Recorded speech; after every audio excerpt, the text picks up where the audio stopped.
মঞ্চে আসছে ব্রাহ্মণবাড়িয়ার আরও একজন মেধাবী প্রতিযোগী আলিফ হোসাইন, হাফেজ আলিফ হোসাইন। আসসালামু আলাইকুম ওয়া রাহমাতুল্লাহি ওয়া বারাকাতুহু। ওয়া আলাইকুম আসসালাম ওয়া রাহমাতুল্লাহি ওয়া বারাকাতুহু। আমরা আজকে তোমার কাছ থেকে পবিত্র কোরআনুল কারীমের একটু তেলাওয়াত শুনবো, আমাদেরকে একটু তেলাওয়াত করে শোনাবে ইনশাআল্লাহ। আউযু বিল্লাহি মিনাশ শাইতানির রাজীম। বিসমিল্লাহির রহমানির রহিম। وما هذه الحياة الدنيا إلا لهو ولعب وإن الدار الآخرة لهي الحيوان لو كانوا يعلمون فإذا ركبوا في الفلك دعوا الله مخلصين له الدين فلما نجاهم إلى البر إذا هم يشركون ليكفروا بما آتيناهم وليتمتعوا فسوف يعلمون أولم يروا أنا جعلنا حرما آمنا ويتخطف الناس من حولهم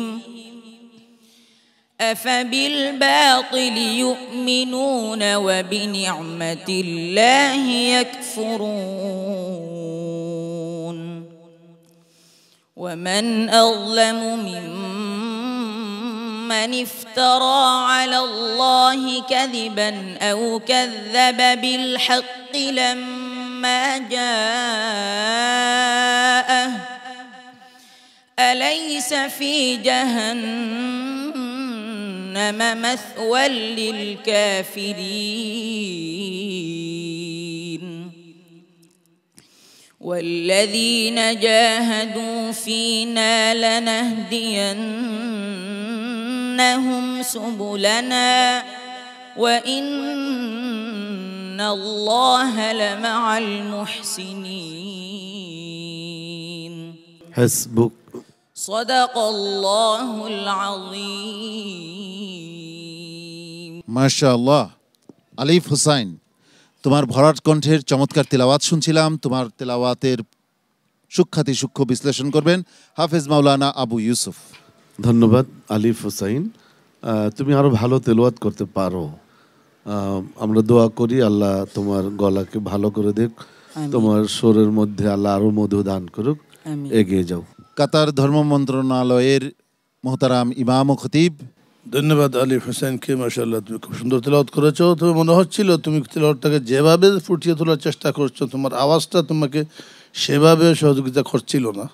তুমি চেষ্টা করো, আওয়াজটার যত্নবান হও, ইনশাআল্লাহ আগামীতে আরো ভালো করবা।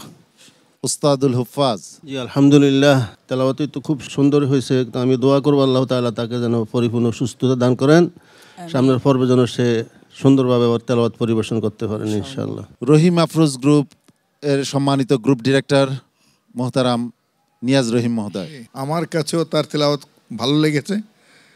আমি বলবো আল্লাহ যেন তাকে আরো সুযোগ দেন ভালো করার জন্য, আমিন। আসসালামু আলাইকুম। মোহতারাম মুফতি মোহাম্মদ মহিউদ্দিন। সারা দেশ থেকে বাছাইকৃত এই খুদে হাফেজ, তেলাওয়াত তো ভালো লাগবেই, ভালো লাগতেই হবে, তবে আরও ভালো চাই, সেজন্য তোমাকে আরও অধিক পরিমাণ চর্চা করতে হবে। আলিফ হোসাইন, শুভকামনা রইল, তোমার জন্য অনেক অনেক দোয়া। সবাই আমার জন্য দোয়া করবেন। আসসালামু আলাইকুম ওয়া রাহমাতুল্লাহি ওয়া বারাকাতুহু। PHP কোরআনের আলো, PHP কোরআনের আলো।